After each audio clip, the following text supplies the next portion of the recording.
Okay, so I thought I should probably show you the application that we use this pump head for. As you can see, it's down in that corner there, and it pumps aerated dilution water into the bioreactor, and then it also pumps in sample with that peristaltic pump there, and this is a dissolved oxygen probe. And what it does is the bugs which are living on the little beads in the bottom, which you can't really see the, oh there you go, being swirled around.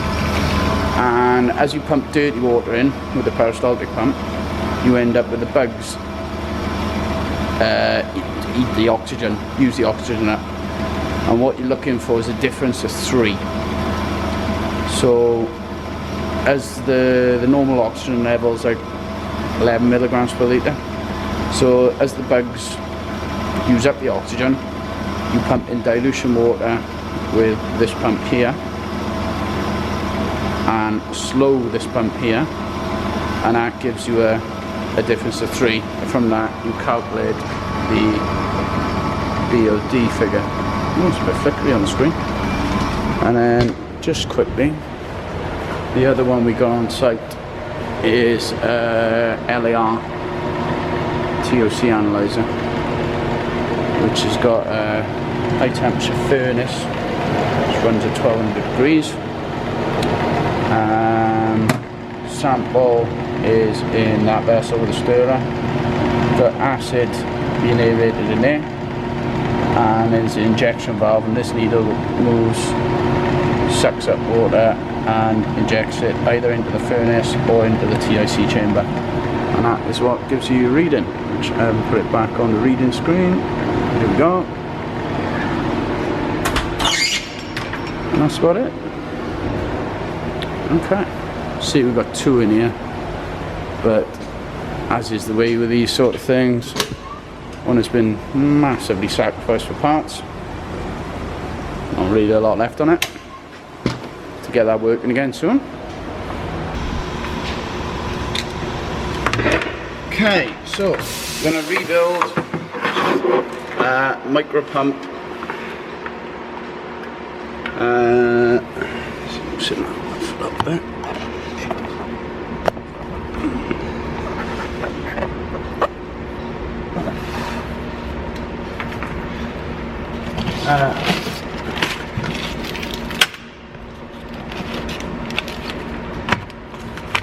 Okay, so we're going to rebuild a Micropump.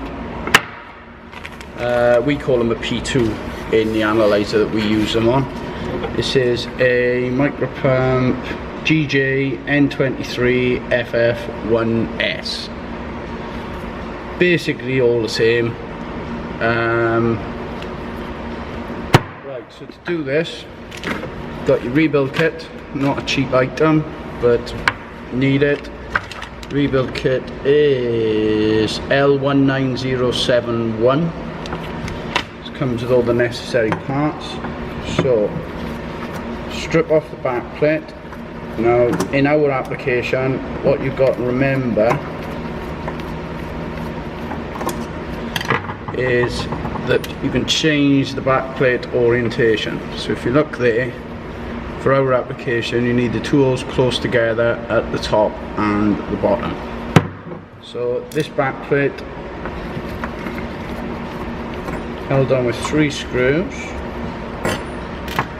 Take them off.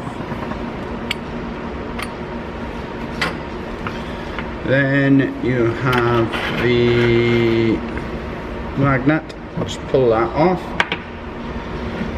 We've got a seal in there, which we'll take out with a Stanley knife. Just hook it. Okay. The screws in the front, I think, are Imperial. 1 second. Screws in the front are quite loose. So that is a, what's that? 5/16 AF alligator thick screws at the front. So take those out.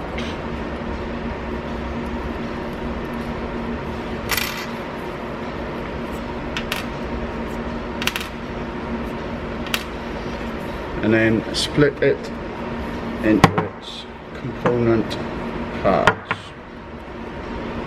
So all the gaskets we're going to be replacing.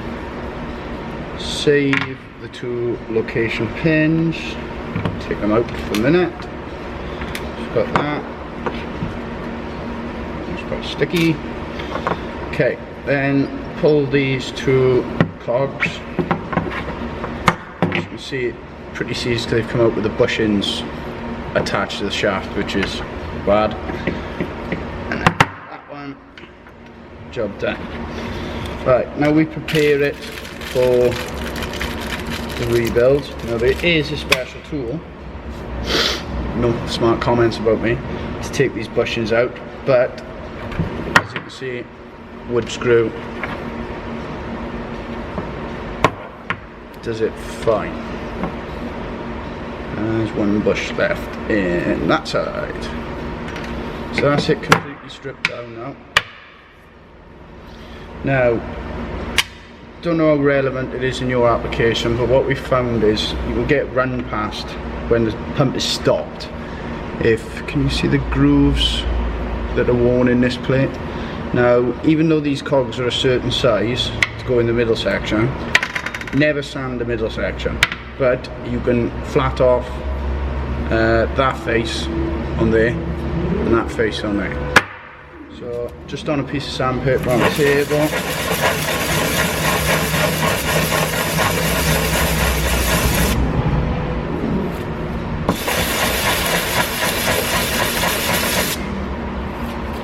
So you can see, pretty much just took all the scoring out of that.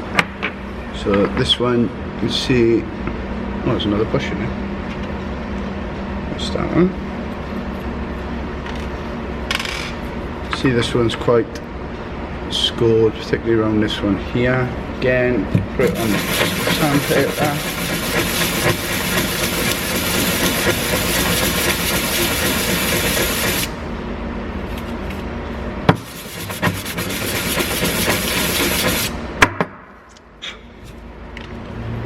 And there you go, that's pretty much gone now, and you shouldn't have any run past then. Okay, so here's our little bags. We've got our new bushings. So there. So the way I install them is get an old shaft.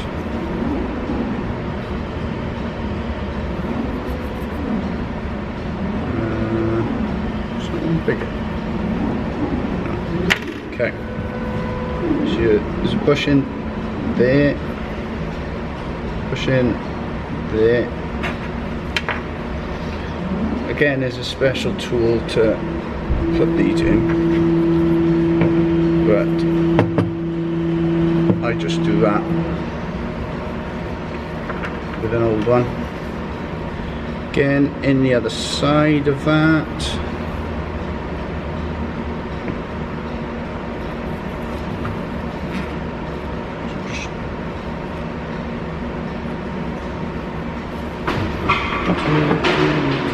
Hi Malcolm! Hello mate. How are you?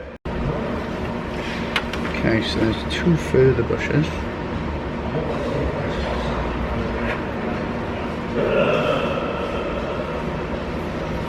Okay, just push those in. Mode cog. There we go. Right, so we've got new gaskets.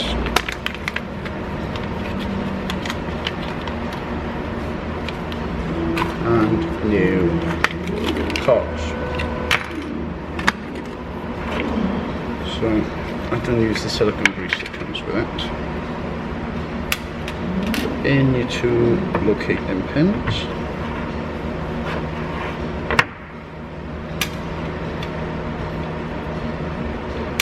You can pick them up. Like that. Okay, a little smear of silicone grease.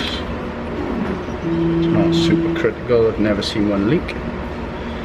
And then just get your orientation right.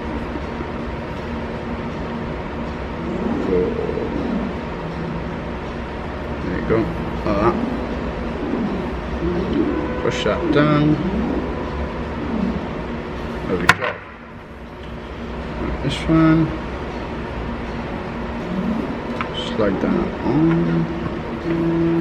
Awesome.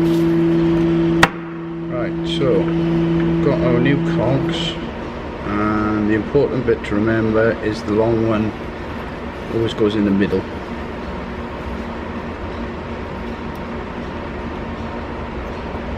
Like that.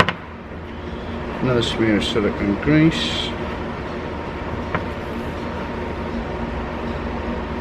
Another gasket. The gasket on the right way.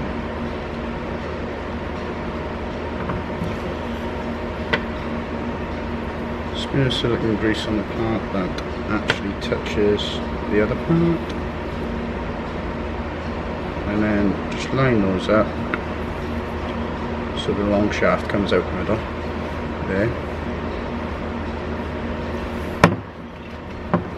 Okay, bolts back in.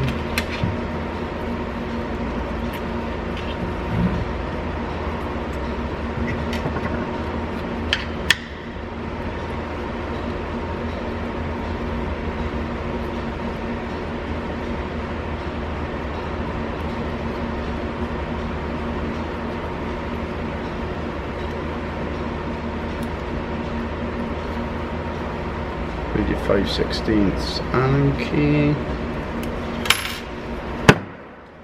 new white seal. It doesn't seem to actually come with a reassembly tool anymore.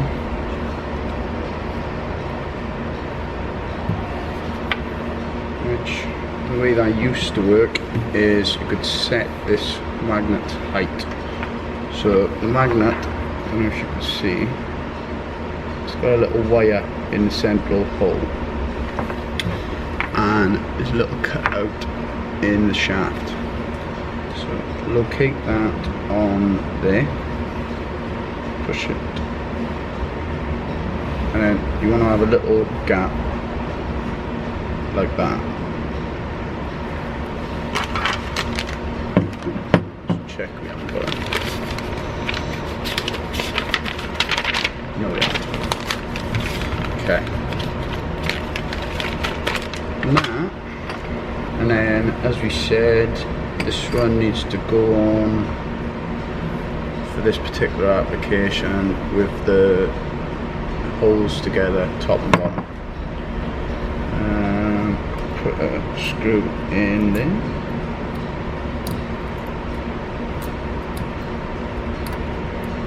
It's just a bit difficult because you've got a magnet inside this cap. Wants to drag the screws away from you.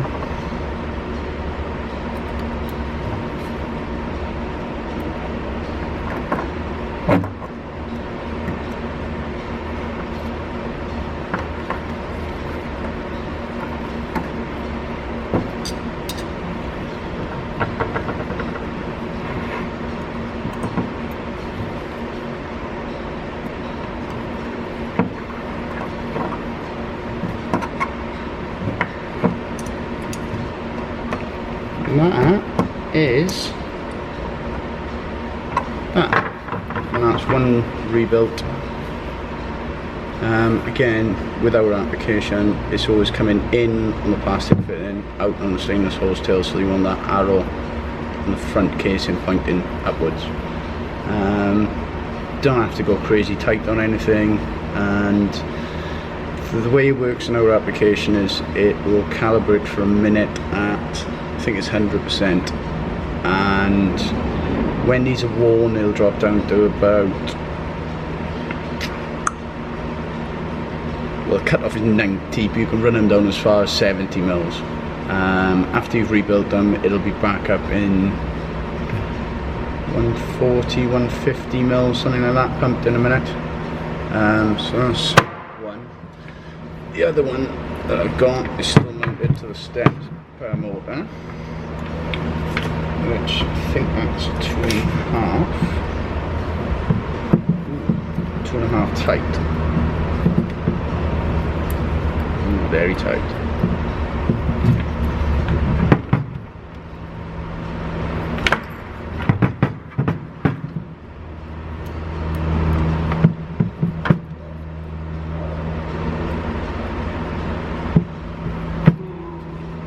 Yeah, that's how it's mounted. So this one is pretty tight.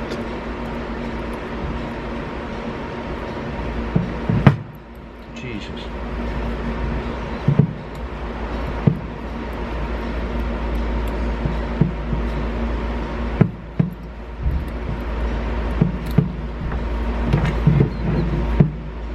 Right, don't want to watch this. This one is mega tight.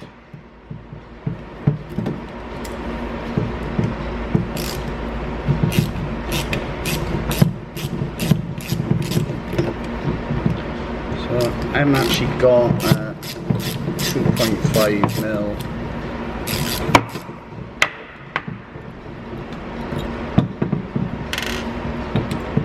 I'll keep it with me. But it turns out you can do it with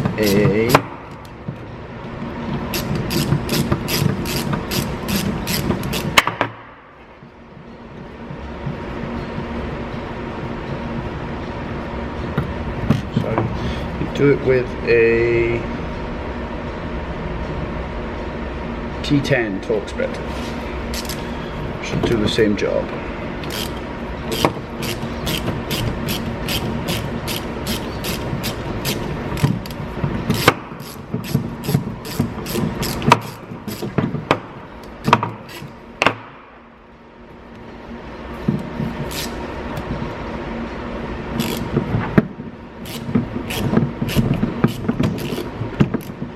Maybe you can't. Up to the point they get really tight, you can.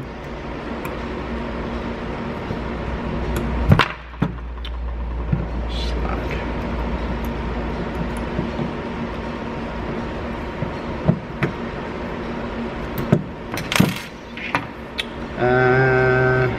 Yeah. What can we do there?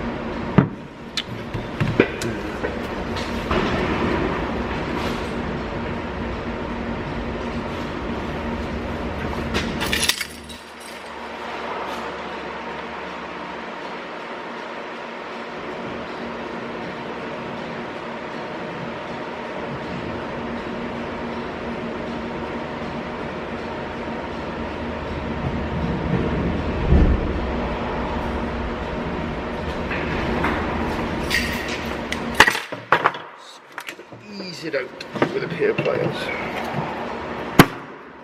Maybe not.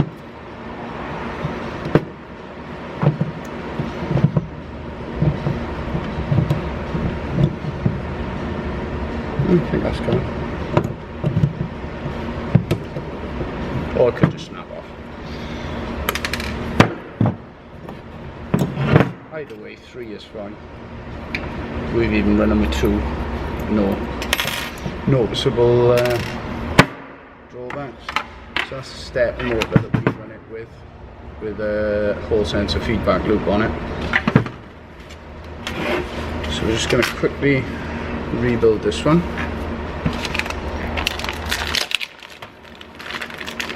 Go through it again. I'm not sure what other applications these pumps are used in. In our application they're used in a BOD analyzer. Which is made by Hauser now. It used to be by a company called Stip, who were bought out by Hauser. But I think they're used in anyway we want to accurately monitor, accurately pump, but quite small amounts. So these can accurately go down to, I think, 40 mils per minute, something like that.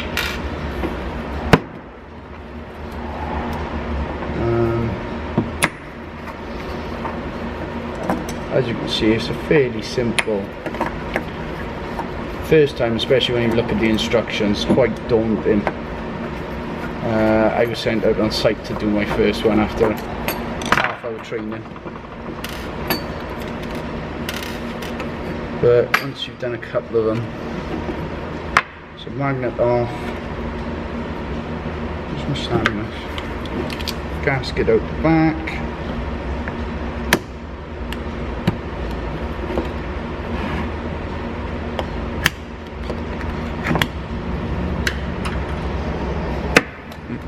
magnet up there. Okay, so I've already took those bolts out. Oh, that's quite tight. So, you see why these ones weren't performing very well. This is all supposed to flow freely. So, pins there. Location pins to the middle bit, or dowels, sorry. And pull that one out. So that's your basic assembly. Again, pull all the what's in there.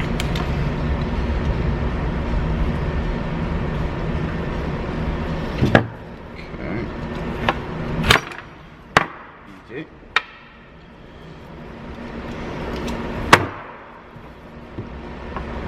Pull all the bushings out.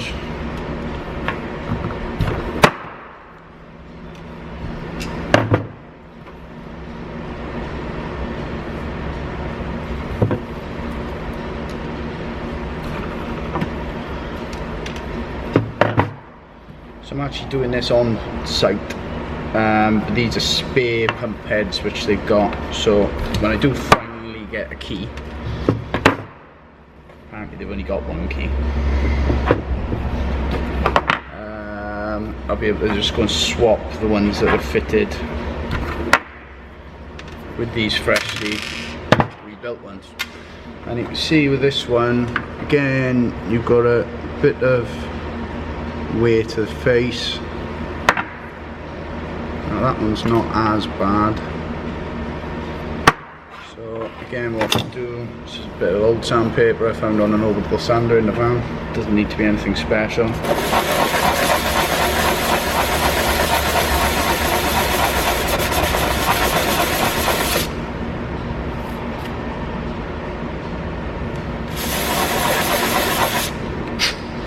See, I've just took the groove, the rotary or the round grooves out, but without affecting that.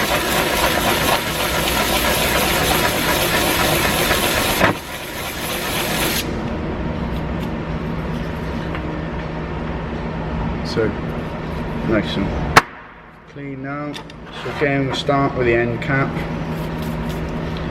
First thing to do, put your pins into the two lower side holes. Then smear of silicone grease. And put the bushings in.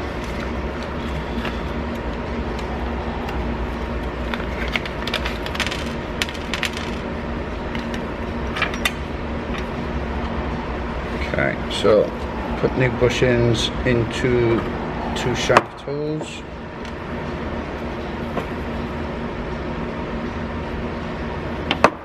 Lovely. Should do all the bushings now. So in this one, the bushings go here.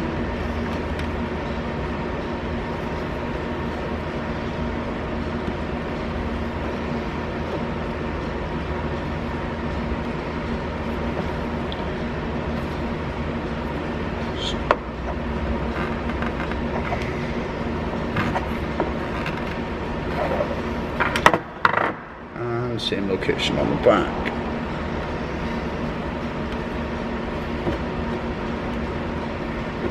So it's that one there, like that.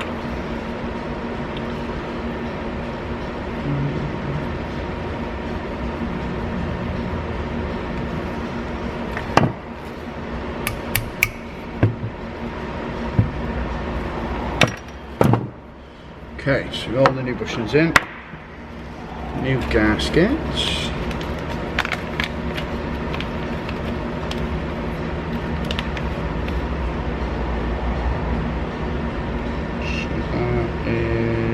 That one? That way.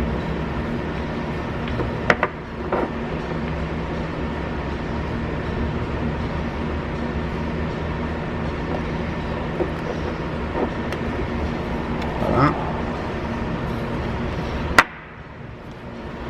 Middle section.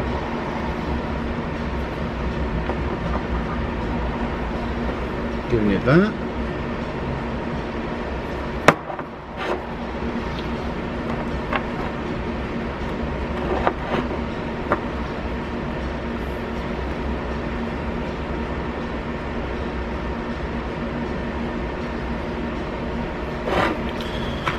Annoying clicking noise in the background is the new analyzer they got on trial, which are actually supposed to be pretty good. It's a TOC analyzer. So with these, long shaft goes in the middle, more in the middle, other ones like that. So you end up with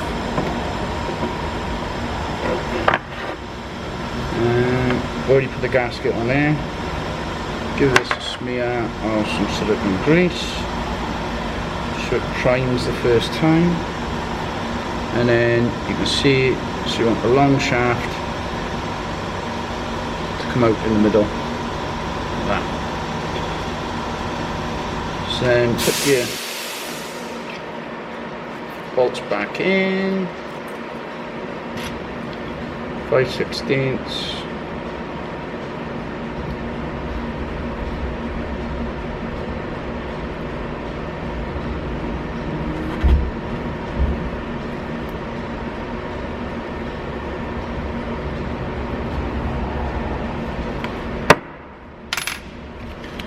New seal. Hello, mate. Hi mate, how you doing? I'm alright, how are you? Oh, struggling on like. So, new seal in there.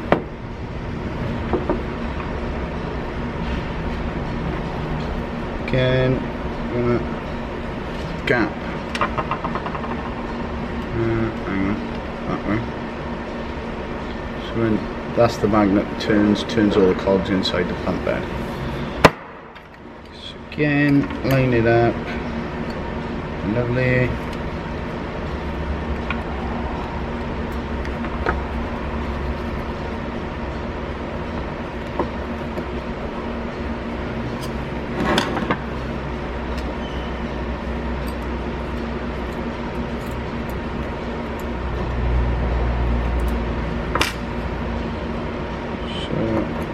Stick that in, and I won't be putting it back on the motor because it's going straight in the analyzer.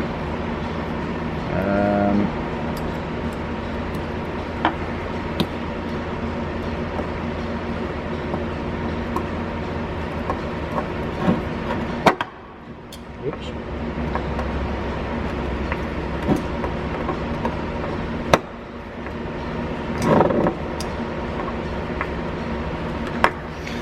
And there we go, P2 pump bed rebuilt. So that's just done 2 of those without any problems, as you can see. Save those screws over the motor in case I ever need them.